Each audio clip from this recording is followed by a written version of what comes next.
Welcome to the Sloth Investor podcast with your host, Mr. Sloth. Welcome everyone to episode 8 of the Sloth Investor podcast, an investing podcast that explores why I believe the humble sloth is the best animal to characterize successful investing. Once again, I'm joined by my fellow Sloth investor and co-host Jay. Jay, how are you? The sun is out today after almost a week of tropical rains, so I am doing very well. How about you? I'm not too bad. I'm not too bad at all. And oh my goodness, Jay, we've had so much rain this week in Hong Kong, but like you quite rightly say, it's so good to have the sunny weather back with us now. It really is. Okay, so Jay, with the Olympics starting tomorrow, our theme this week is sporting analogies to investing. But before we get started, I wanted to send a shout out to all of our listeners. Whether they are new listeners or more seasoned listeners of the podcast, we've seen a very pleasing degree of growth in recent weeks, as we've been listened to in 36 countries, and we've now been listened to in South America, bringing the number of continents that have accessed the show to 5. And these continents are Asia, Europe, Oceania, North America, and South America. So Jay, seeing as the Olympics is such a global event, I thought it was about time that we sent a shout out to all of our listeners around the world. All right. So I'm going to go alphabetically by continent, and I'll begin with Asia. So I'd like to thank our listeners in Singapore, Malaysia, Taiwan, India, Hong Kong, China, Japan, the UAE, and Israel. That is quite an impressive reach. What about Europe, another big continent in which we actually have a presence? Can you comment on our listeners there, or sort of giving them a shout out? Absolutely, Jay. Absolutely. We've got listeners in Denmark, the Czech Republic, England, Scotland, Northern Ireland, Germany, Switzerland, Latvia, Belgium, the Netherlands, Portugal, Ireland, France, Finland, Greece, Italy, Sweden, Norway, the Faroe Islands, Hungary, and Austria. And in Oceania, we have listeners in Australia and New Zealand. So thank you to our listeners in Australia and New Zealand. And moving on to my home continent of North America, we have listeners in the United States, Canada, whoop whoop, and in Bermuda. Bermuda, it's fantastic to have listeners in Bermuda. It sounds really, really such an amazing place. I'd like to visit one day. And last but certainly not least, we would like to thank our listeners in Brazil. So at the moment, our sole representative country in South America is Brazil. But Jay, we're confident that we can attract some more sloth investors in that region of the world. So Jay, wow, quite simply, 5 continents and 36 countries. Africa, we're waiting for you, okay? We're waiting to reach our 6th continent. Jay, what are your thoughts on our international growth? Actually, I'm quite humbled by it, and my hope is by doing this. When we first had this idea, our hope was just to help people, the average Joe, with investing and how they can sort of help themselves and avoid some of the pitfalls and traps and mistakes that people like myself have made as an investor. An average Jay, you might say. I couldn't help joking, but hey, you know, you've been investing for some time now. You have become a sloth investor, so very much more than an average Joe, I would say, Jay. Absolutely, that's a compliment I can pay you. So Jay, I know that you're a big sports fan, so why don't you begin with our first sporting analogy this week? Yeah, we're moving from movies to sport analogies for this week, and of course, I'm from Canada, and my hometown actually is Brantford, Ontario, which for any Canadian or some ice hockey fans out there will know that's the home of Wayne Gretzky. And Wayne Gretzky is widely considered to be the best ever hockey player to ever play the sport. And I grew up idolizing him. And one of the things that was sort of synonymous with Wayne Gretzky was his saying, don't go to where the puck is, but go to where the puck is going to be. And I felt that actually this would be a great way to kick off our podcast this week, because it applies actually not only to sport, but also to investing. Absolutely. I love that quote. And even though I'm not as familiar as you are with Wayne Gretzky, I've heard the name, but I don't know as much. I have to say, I was impressed that you knew the name. Yeah. When you brought it up to me, then I was like, hey, how did you know? Impressive. Yeah, I know. I knew the name, but when it comes to ice hockey, you know so much more than me. But it's definitely familiar with Wayne Gretzky and the quote. And it's a great quote to kick off this Olympic special, this episode in which we're going to really explore sporting analogies to investing. Okay, so like Jay quite already said a moment ago, the notion of skating to the puck is so relevant to the realm of investing. So I'm a firm believer that it's difficult to make predictions, but we can certainly make inferences about companies, about sectors. Okay, it's so difficult to make predictions, but we can make inferences. So earlier today, I was helping my 3-year-old daughter write numbers. I asked her to form some numbers by joining the dots. And this is somewhat similar to what we as investors need to do. We need to join the dots, to take a look at clues, to piece together the evidence, to begin to make inferences about the coming decade and even further out. And I need to make it clear here that I'm thinking about those investors that are keen to invest in individual stocks or sectors that they believe will outperform the overall market, and then hold such stocks for a long period of time to reap the rewards of compounding. So one of the key inferences that I've made is the tremendous growth that could lie ahead for companies that help humanity achieve the goal of decarbonizing, okay? To achieve the goal of decarbonizing. So the wholesale change in the actions of the Rockefeller Brothers Fund has influenced my thinking here. Okay, so first of all, though, it's important to remember that the fund's founding members were the grandsons of Standard Oil co-founder John D. Rockefeller. Okay, a long history of association with the oil industry is what we can correlate the Rockefeller Brothers Fund to. All right, so if you take a look at the mission statement of the Rockefeller Brothers Fund on their official website, you can see that they mention respect for ecological integrity, okay? Ecological integrity. So on the one hand, you've got an organization with an unmistakable link to the oil industry, but on the other hand, this organization also recognizes the need for ecological integrity. Now, obviously, it's not difficult to see how the fund could be accused of hypocrisy. However, to their credit, there has been a transformational change in the fund's policy towards oil and other less clean forms of energy generation. So I'm going to share a quote now from Valerie Rockefeller, great-great-granddaughter of John D. Rockefeller and chair of the Rockefeller Brothers Fund Board of Trustees. Begin quote.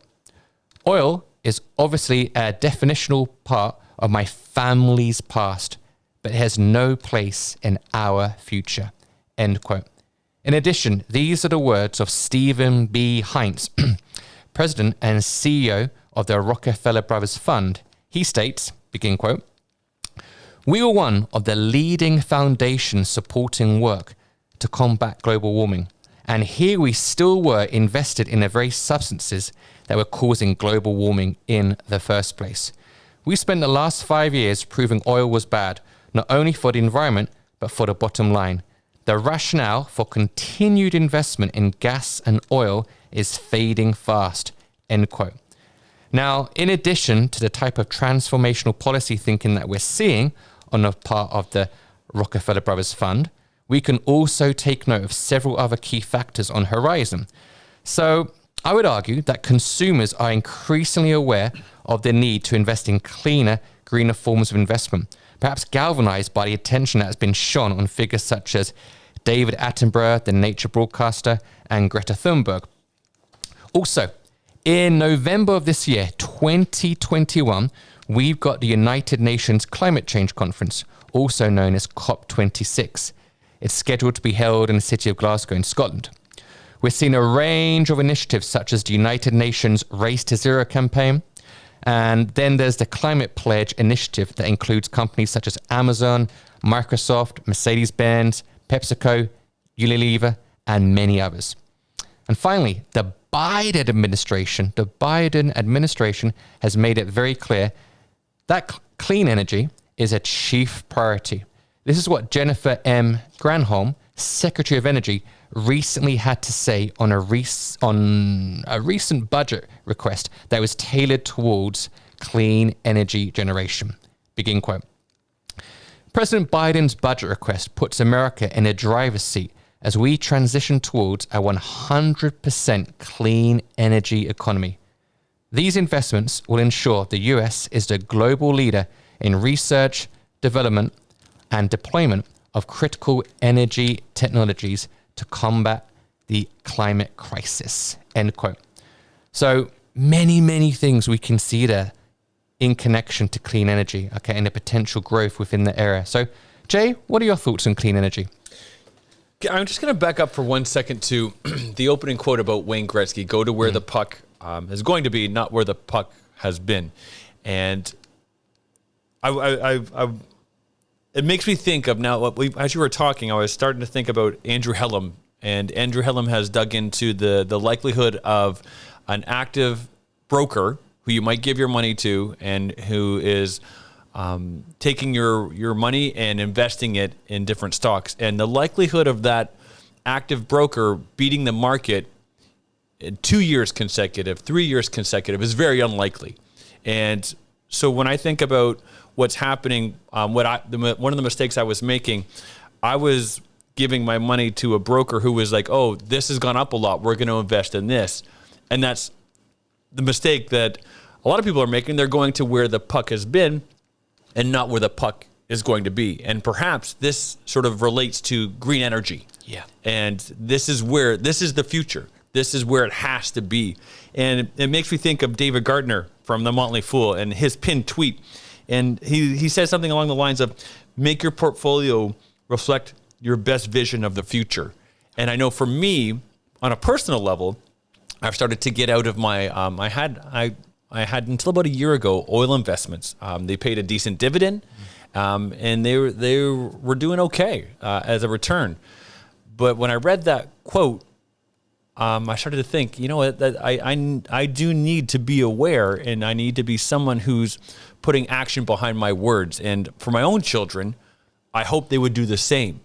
And so I've started to take action, and I'm investing now in not only where I think the puck is going to be, but also in the future of what I think the world we need to transition to. Yeah, absolutely. I love that, Jane. I love the fact that you raised that quote. You mentioned that quote from David Gardner there at his pinned tweet. Okay, so making your portfolio reflect the best vision for our future. I think it's great. It's so important. Okay, you've made some really good points there. It's critical that we consider how we can best use our income. How can we really utilize the capital that we earn and that we invest in the best possible way for our children and for our grandchildren, for future generations. And that's one of the great things about investing. That's something that we mentioned last week. You can have a say in the world that you want to grow into and you want your children and grandchildren to grow into. So yeah, that's a really good point, Jay. And then again, it comes back to traditionally, yes, oil might have been a good return. Dirty fuels might have been a good return. But now we want to go to where the puck is going to be, which is, and my hope and my anticipation, are clean energy. Yeah. Can you talk a little bit about where we can find companies that could benefit from the increasing push towards a cleaner world, a clean energy world? That's a really good question, Jay. So one option for listeners out there would be to go to ETF.com. Okay, so simply ETF.com. And this is something I did just recently. I typed in clean energy. Okay, so into the search bar at the top of the page, I typed in clean energy. And when you do that, you're going to get a raft of different results showing you some ETFs devoted to the clean energy sector. Okay, and one I stumbled upon, okay, it's quite near towards the top of the research results, was the iShares Global Clean Energy ETF. I'll say it again, the iShares Global Clean Energy ETF, and it has a ticker symbol ICLN. And this ETF tracks the S&P Global Clean Energy Index. All right, and what you can do if you wanted to begin to gain a deeper insight into the companies that are within the clean energy sector that could potentially benefit from the trends that we're seeing, the policy changes we're seeing, you can simply look at a component. So I clicked on the iShares Global Clean Energy ETF fact sheet, and then I was able to view the top 10 holdings, for example, okay? So it's a great way to kick off your research. And one that jumped out at me was Next Era Energy. And this is a name that I've seen, in various different funds, clean energy funds, and it's appeared in several different fact sheets I've seen.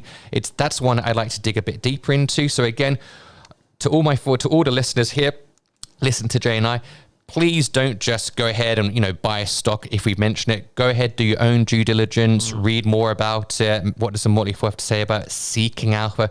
Go to the company website. But this is, that can very much be a catalyst, taking a look at the fact sheet for a global clean energy fund, like I mentioned, ICLN. Take a look. What companies do you see? Dig a bit deeper. That could be your first initial point of reference, okay? Just to note for any British listeners out there as well, so the British equivalent of this ETF fund, denominated in British pounds, is has the ticker symbol INRG. So INRG. All right. So almost energy.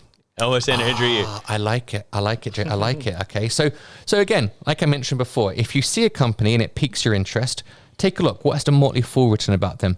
Visit the company website. Are the articles on Seek and Alpha about them? You can read the company's 10K annual report to get a really deep dive into the company, their growth prospects, their financials, and so on. Okay, so that would be a good start. ETF.com. Jay, did you want to mention any ETFs that you're familiar with that you may even own? I personally own, almost not too dissimilar to what you're talking about. I did a little bit of research on ETF.com, and what I'm investing in are two ETFs, clean energy ETFs, are QCLN and TAN, and they're both traded on the American exchange. They're traded in the U.S., but those are two, and inside that ETF, if you don't know, it's a basket of different companies that they've chosen to invest in. And so you can invest in a wide range of different companies inside that by holding that ETF. Yeah, absolutely. And I'm glad you mentioned both those ETFs. And I, like you, happen to own TAN as well. It was a recommendation from a friend of ours, Steve. Steve recommended TAN to us, and what a great call that was. Kudos to Steve. Kudos, because he is exactly the same person who put me onto QCLN and to TAN. And those have both been winners. And I think Steve, I know he's a Philadelphia Flyers hockey fan, but as a diehard Edmonton Oilers and Wayne Gretzky fan, I appreciate your advice and guidance on this one. Yeah, and you think you'll appreciate the Wayne Gretzky reference, right? I think you'll love that one. I think you'll love that one. What advice would you give to someone? My question is, what if someone doesn't want to own individual stocks? Yeah. So what advice would you give to someone who doesn't know where to begin and doesn't know what to do? Now they're still stuck.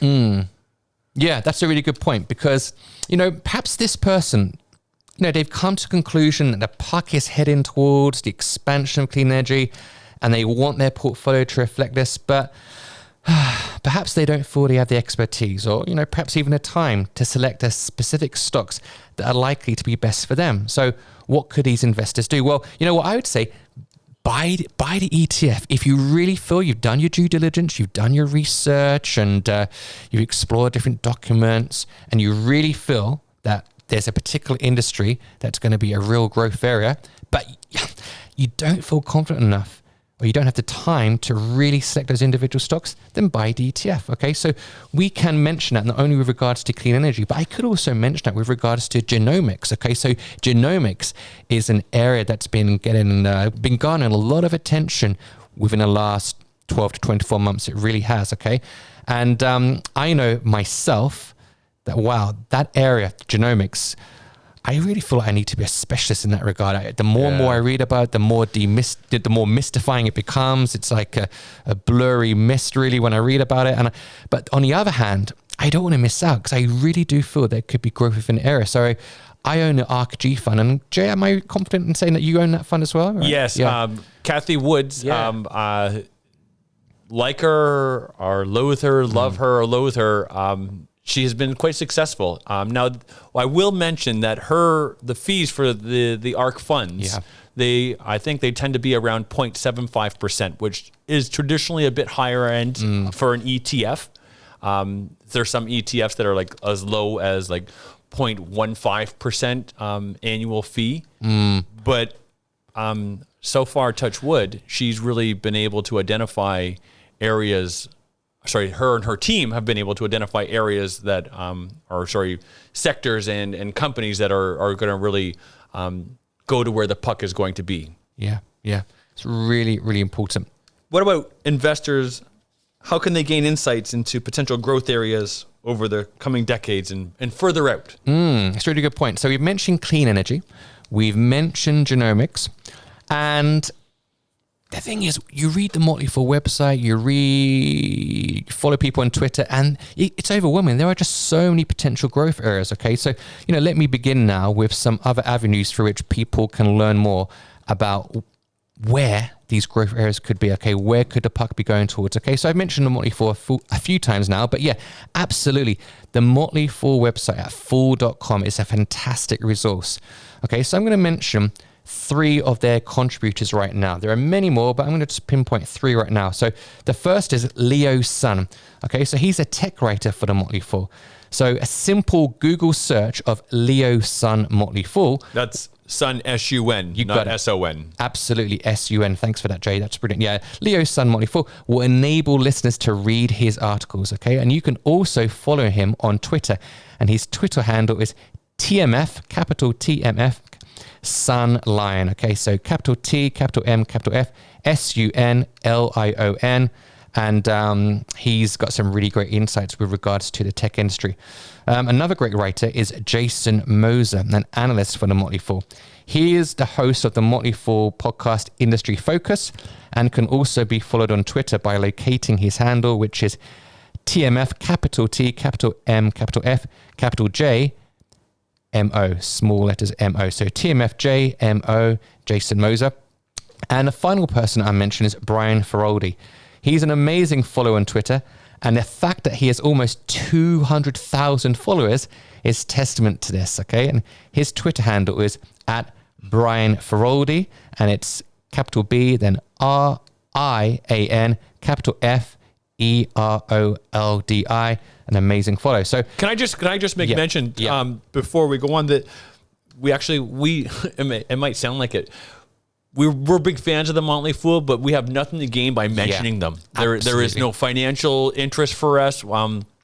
We have access to the exact same content that the average listener does. But I think and Andrew Hallam mentions that smart people will they're going to invest their money with sort of the per fee brokers. Is that what they're called? The one-time fee. And I've personally had quite a bit of success from paying that annual once a year fee and getting advice from the Motley Fool. So there's nothing to be gained from us, but I think we mention it so often because it can be as simple as that for someone who doesn't know where to begin. That can be a great starting point for you.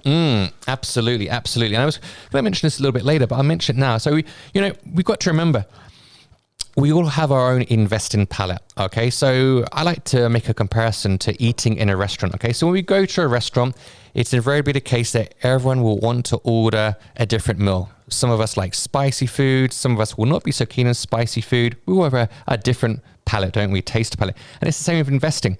I fundamentally believe that for 95% of people, the best course of action will be that ultra sloth portfolio, okay? Simple, low-fee, globally diversified portfolio. But nevertheless, I also feel that it's great to behave like a sloth with these high-quality individual stocks. And reading the Motley Fool, you're going to find out about these individual stocks, gather the research. And what Jay and I do, yes, we have signed up to, you can sign up to a 1-year service, for example. You can sign up for longer periods of time as well. You could be stock advisor or rule breakers, and you can find out, for example, about those great individual stocks. But again, to be clear, we're not Motley Fool representatives. We're not owning commission, but it's just something that we've gleaned from our own insights and being members of the Motley Fool in terms of sign up for their website. It's a great service, and you can find out so much about the companies that are going to be those great potential multi-bags of the future. All right. So going back to Brian Feroldi, he asked a great question on Twitter recently. He said, what company is worth less than $10 billion today, but you think could be worth $500 billion in a few decades? And Jay, he received 710 answers, and he whittled his answers down to his top 20.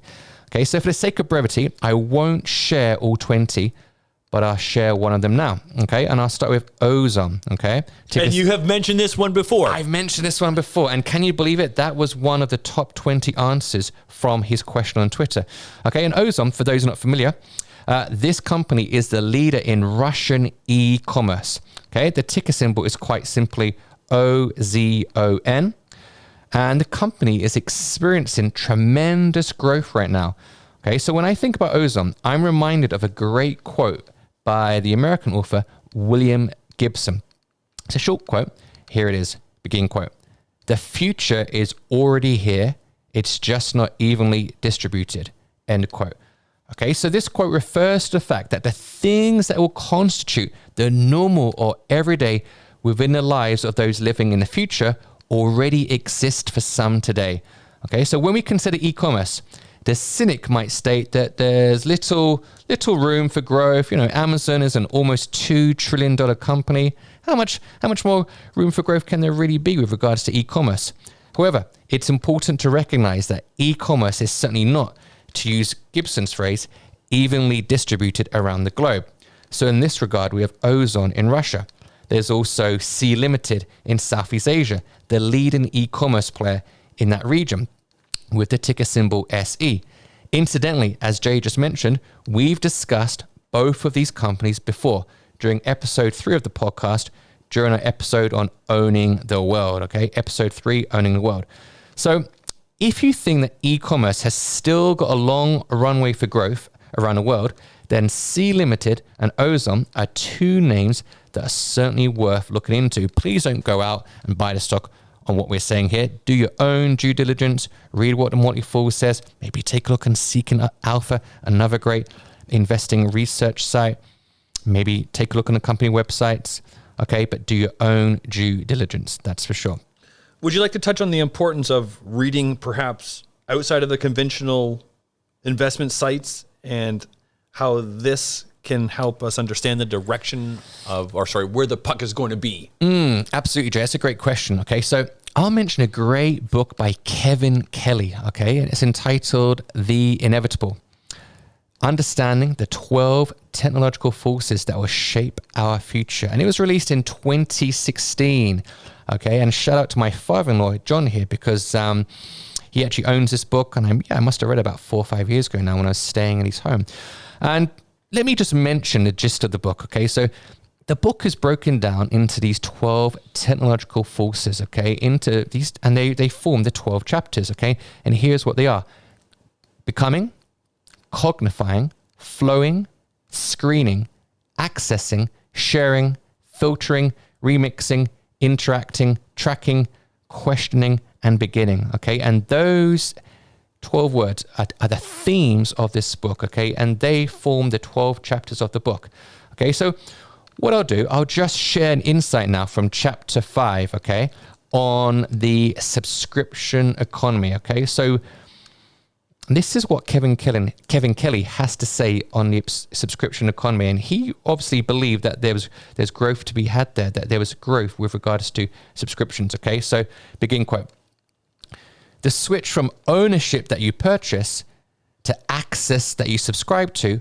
overturns many conventions. Ownership is casual, fickle. If something better comes along, grab it. A subscription, on the other hand, gushes a never-ending stream of updates, issues, and versions that force a constant interaction between the producer and the consumer. It is not a one-time event, it's an ongoing relationship. To access a service, a customer is often committed to it in a far stronger way than when he or she purchases an item. The longer you're with the service, the better it gets to know you, and the better it knows you, the harder it is to leave and start over again. It's almost like being married. Naturally, the producer cherishes this kind of loyalty, but the customer gets, or should get, many advantages for continuing as well. Uninterrupted quality, continuous improvements, attentive personalization, assuming it's a good service. End quote. Okay, and something that really speaks to what Kevin Kelly is writing about here with regards to the subscription economy is the growth in the share price of companies that have moved to this subscription basis. Okay, so let's take Adobe. Okay, so in 2013, they shifted their business model from boxed software to recurring subscriptions. Okay, and Adobe, wow, Jay, I can't believe this. In my research, I discovered that the company has returned over 500% in the past 5 years, an average annual return of 44% per year. That's quite astonishing, really. So, Jay, what are your thoughts on the subscription economy? Well, when I first moved to Hong Kong, I went to join a gym. And the gym wanted me to pay sort of a one-time fee, but then also a monthly subscription fee. And this was new to me when I first came to Hong Kong, because I was just used to joining a gym and then you pay the one-time fee and then there you go. You've got your membership for the rest of your life. And then kudos to gyms, because they figured it out early, almost a subscription fee, this reoccurring subscription fee. And if you're as old as I am, in the App Store, it used to be you could buy an app for 99 cents, $1.99, and then you had the app for the rest of your life. Well, I don't know if anybody's noticed the transition, but most apps are free now, but then there's the in-app purchases. And those in-app purchases from the Apple Store are those subscription models. That this is the best way to generate income, reoccurring income. And the iPhone is actually really no different, because it's just a small handheld way for you to subscribe to many different apps, in which Apple will benefit from, because they charge the companies they take their cut when an app gets money from the App Store. The Apple gets their cut, and so this is repeated income for companies like Apple. It's incredible. It really is incredible. Okay, so that was a really good deep dive into skating towards the puck. That great quote from Wayne Gretzky. So, Jay, do you have another sporting analogy that you would like to make? Well, I can't help but think, especially for the new investor out there, the newbies out there, the quote from Nike: "Just do it." Oh, I love that. And you have to just have to do it. You have to get started somehow. So I was talking to an investor yesterday, and it's like, have you begun now your portfolio?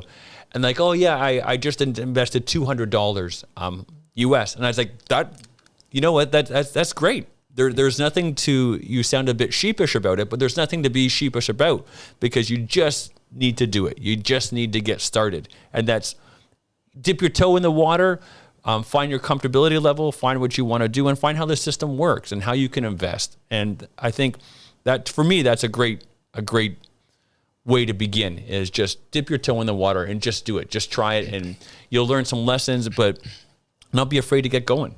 Absolutely, Jay, and that's great. And I'm just linking back to last week's podcast episode, okay, episode 7. We spoke about anti-models, okay, anti-models part 2, and we spoke about that person who just doesn't ever get started. That was our first anti-model that we explored last week, okay? And the reason that person is an anti-model is because of the opportunity cost. If you don't make that first initial step, if you don't purchase shares, whether it's going to be in an index fund or ETF or individual stock, then you're missing out, okay? So like Jay just said, just do it. Just get started, no matter what you start with, $200, $500, whatever it is you start with, okay? Just get started, and you're beginning that journey, okay, that investing journey. It's really, really important, okay? And, circling back to the Olympics again, I would just make that analogy to the fact that investing is a marathon, it's not a sprint, all right? So it's easy to get caught up into the day-to-day slings and arrows of the market. Okay, hey, Monday wasn't a particularly good day in the market. Tuesday was better. So we can easily see how it's, so tempting to get caught up in a day-to-day movement. But we must remember that investing is a marathon, okay?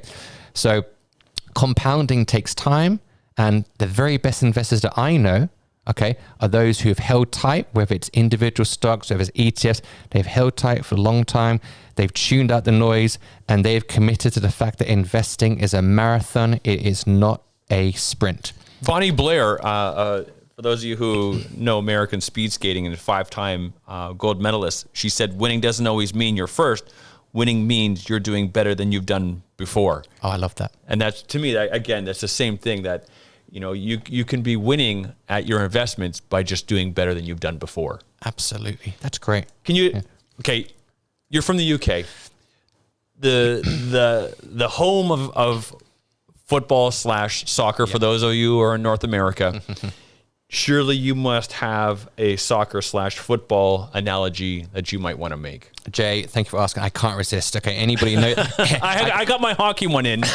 Exactly. I mean, anyone that knows me knows that I'm a big football fan, soccer for our North American friends, our North American listeners. And, you know, I want to talk now about the spine of a soccer team, okay? So anybody who is a follower of soccer, I'm going to use soccer. I use soccer for my North American audience. I'm going to use the word soccer, okay? I'm going to talk about the spine, and we hear often football commentators. I've used football now. Sorry, soccer. I'll stick to soccer. We hear soccer commentators often using this phrase. Hey, that team's got a great spine. Or we think about managers too. Managers often refer to the spine of their team. And let me just dig down into what this really means. Okay, so the spine refers to those 4 or 5 key players that really had those leadership abilities, that are really influential, that really, you know, when they're playing, 9 times out of 10, the team is going to win. Okay, so I'm thinking back to, I'm not a Chelsea football fan, but I'm thinking back to Chelsea. Okay, so Chelsea were managed on 2 separate occasions by Jose Mourinho, and around about 2004, Mourinho joined. Okay, and I think back to that era in the club's history. They had a great goalkeeper, Petr Cech. Okay, I believe from the Czech Republic. Amazing central defender, great leader, John Terry, a central midfielder, Frank Lampard, and a star striker from the Ivory Coast, Didier Drogba. Okay, so I think about those 4 players. If those 4 players were playing for Chelsea, that's a great spine, really, really strong leadership qualities. I'm thinking now about Barcelona. And during that same time period, they were very successful, okay? Between around about 2005 to 2015, they won the Champions League, a European soccer competition, several occasions. And again, they had an amazing spine to their team. Carlos Puyol, a great captain, leader for Barcelona and Spain. Iniesta and Xavi, 2 great midfielders. And of course, he's still there, but star player, in my opinion, the world's best football player at the moment, Lionel Messi. Okay, so those four members of that spine, when they were playing, in my opinion, if they're playing Puyol, Iniesta, Xavi, Messi, okay, it's likely that they're going to win. So the spine of a soccer team gives stability, gives assurance to the team. It provides a solid foundation to that soccer team. All right, and Jay, it got me thinking about an investor's portfolio, because I thought to myself, you know, what can give this stability to your portfolio? Okay, what gives it a solid backbone? You know, and when I thought about this, the first thing that came to mind was an index fund, or maybe, you know, an ETF that tracks an index fund. Okay, I know this is something that many other financial investing commentators comment upon as well, is that if you want to give yourself a solid foundation, a solid backbone, something that's going to give stability to your portfolio, there's certainly nothing wrong with assigning a significant amount of your capital to a low fee ETF, okay, globally diversified ETF, okay. So Jay, I'm going to ask you, what are your thoughts on this concept of an index fund or globally diversified ETF that tracks an index fund, providing stability and a solid spine to an investor's portfolio? Well, I have to say that I'm somebody who I like to think I do due diligence, and I listen and I read and I find some individual stocks that I want to invest in, whether it be a one-time investment or maybe a semi-regular investment. But my regular investment every month is always my ETF. And that, for me, I feel a lot more confident in my portfolio knowing that I'm just making that regular contribution always every month. For me, what works for me is every month I put even a little bit of money in, sometimes more money into my ETF. And then I use some of my other money to invest in other stocks that I feel might be what I hope would be some winners based on my research and due diligence. Excellent. That's great, Jay. And I just love the fact that we've come to an agreement on the fact that an ETF, a high quality ETF that tracks an index fund, can really provide a great backbone, can provide a spine to your portfolio. It's really, really, really important. Okay, so Jay, if you don't mind, I'm going to make a further analogy between soccer and investing. I know you're chopping at the bits because you've got to throw in a coach. Yeah, I'm going to throw in a coach. Absolutely. So, during that time that Chelsea were really successful, around about 2004, 2007, their manager was Jose Mourinho, okay, now manager of Roma, originally from Portugal. And at the same time, the manager of Barcelona was Pep Guardiola, a former player, successful player. But what's interesting is that despite the fact that both of these coaches, Jose Mourinho and Pep Guardiola, achieved success during their time with these respective clubs, both were very different. So Jose Mourinho could perhaps be accused of being, quite pragmatic, pretty defensive. Pep Guardiola, on the other hand, very much more of an attacking coach. His teams, I would argue, more exciting to watch. Okay, but Jay, and our listeners out there, I would argue there's more than one way to win a soccer match. And likewise, there's more than one way to be a successful investor. Okay, so again, bringing us back to that analogy I made before about food, okay? Yes, we've all got our own taste palette. We've all got our own taste in food. Some like spicy food, some not. And likewise, there's more than one way in which we can invest. There's more than one way in which we can coach a soccer team. So it's really, really important to recognize that personal finance is personal for a reason. All right. So essentially, it is the investor's investment palette that puts the personal in personal finance. Okay. So just like I mentioned, there's more than one way to win a football match. There's also more than one way for you to invest. All right. So really, really, I think it's pretty important for us to recognize that we don't have to listen to one particular person or group of people when they talk about the best way to invest. You need to find what works best for you. So, Jay, do you have any other sporting analogies to investing? Well, I don't want to steal your thunder because I know you have a great one from the CEO of Netflix. Go ahead, take it. I'm not going to take it from you. Oh, thank you very much. Okay, Jay, no worries. So, I want to speak about this analogy that Reed Hastings, the CEO of Netflix, has made to baseball. So again, I'm going to confess, I'm a Brit and I don't know a tremendous amount about baseball, but I did attend a baseball game a couple of years ago in Seattle and I really enjoyed it. I had a very tasty hot dog. My friend Joe, who happens to be a Chelsea fan, by the way, so I'm making all these connections, but it was a great game. But I'm going to make this analogy now because there's some interesting information I stumbled upon from a book that explores the philosophy at Netflix, and it's co-authored by Reed Hastings and Erin Meyer. And the book's title is No Rules Rules, Netflix and the Culture of Reinvention. Okay, so again, Reed Hastings is, of course, the CEO at Netflix. And in the book, they use an analogy of a baseball team to comment on the culture at Netflix. So this idea originally stemmed from Patty McCord, who is formerly the Chief Talent Officer at Netflix. So these are her words, begin quote. I just watched Bull Durham with my kids. On a pro baseball team, the players have great relationships. These players are really close. They support one another. They celebrate together, console one another, and know each other's plays so well that they can move as one without speaking. But they are not a family. The coach swaps and trades players in and out throughout the year in order to make sure they always have the best player in every position. End quote. So Reed Hastings, the CEO at Netflix, was obviously impressed by Patty McCord's baseball metaphor, but this is what he went on to write in No Rules Rules. Okay, begin quote. Patty was right.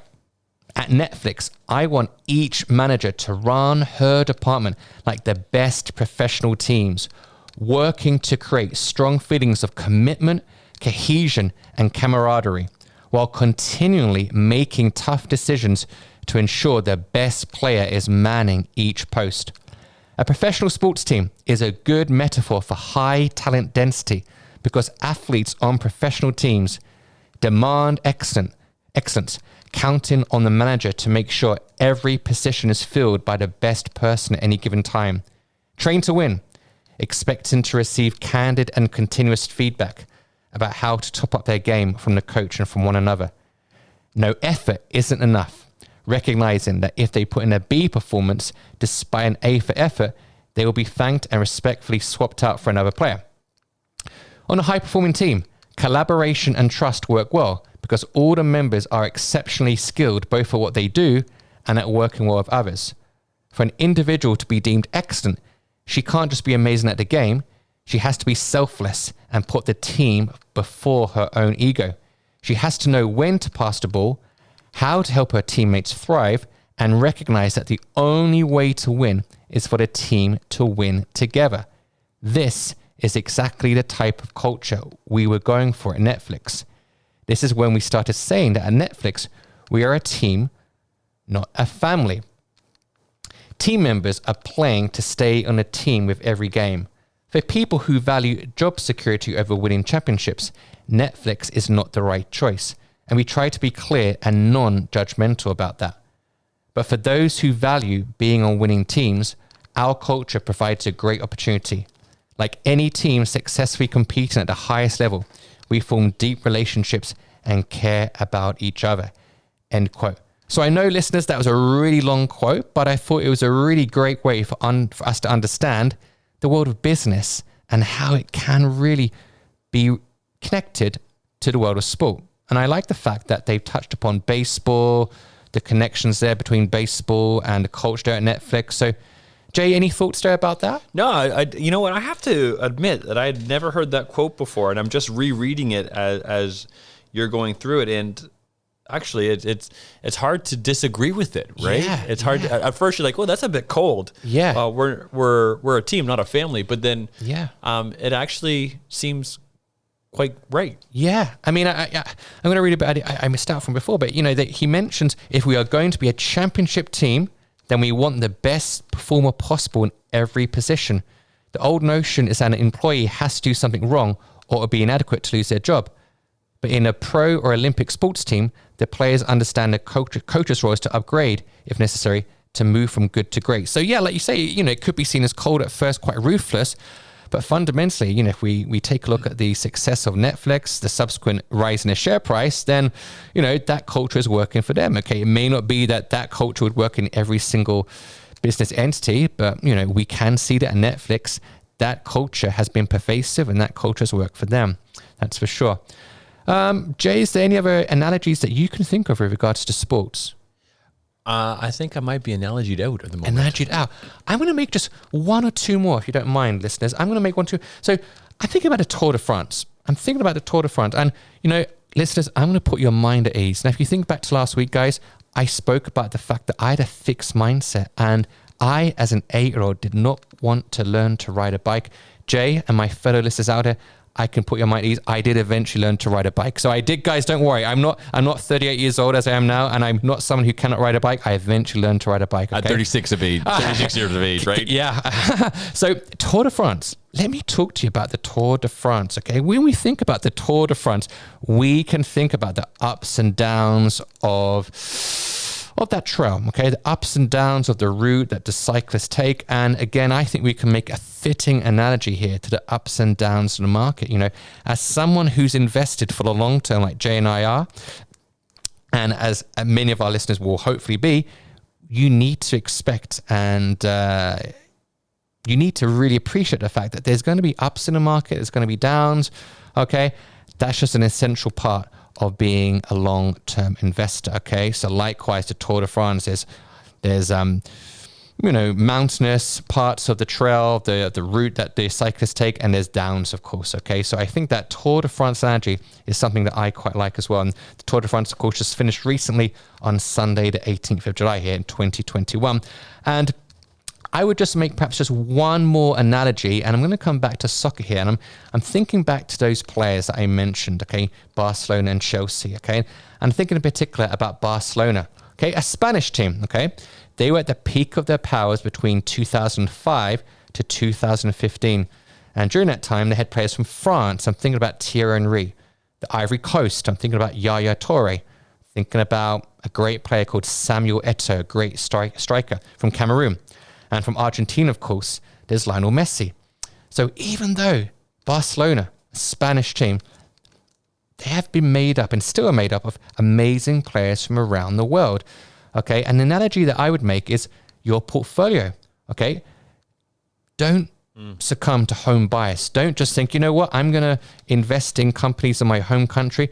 How can you invest in those great companies from around the world? Whether it's simply buying a low-fee, globally diversified ETF that tracks global index, or whether you want to go a little bit further and look for those great global companies from around the world. We mentioned a few in this episode. Sea Limited, based in Singapore.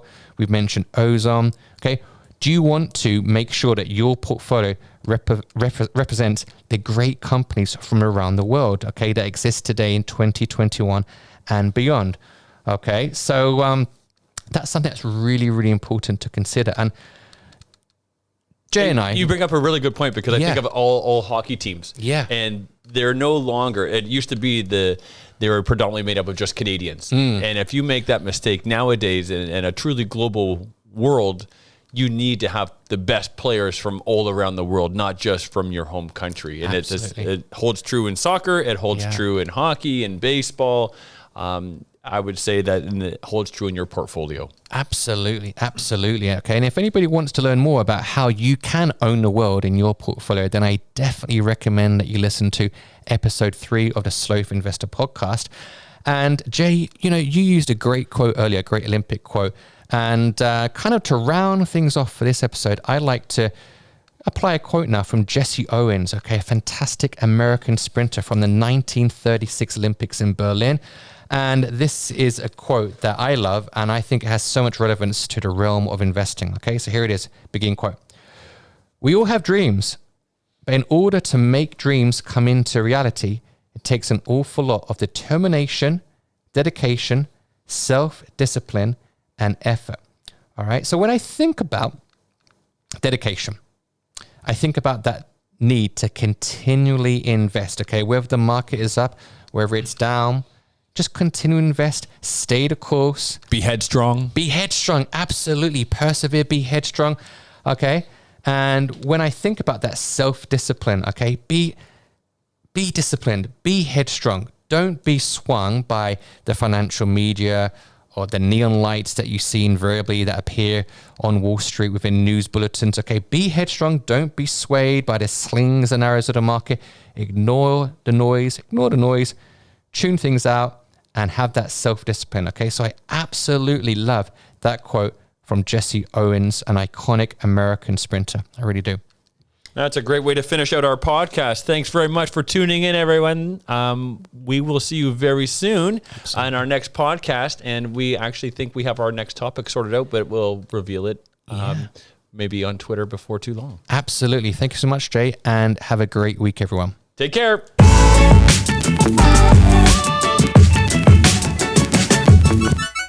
For more tips, follow the Sloth Investor on Twitter at @Sloth_Investor.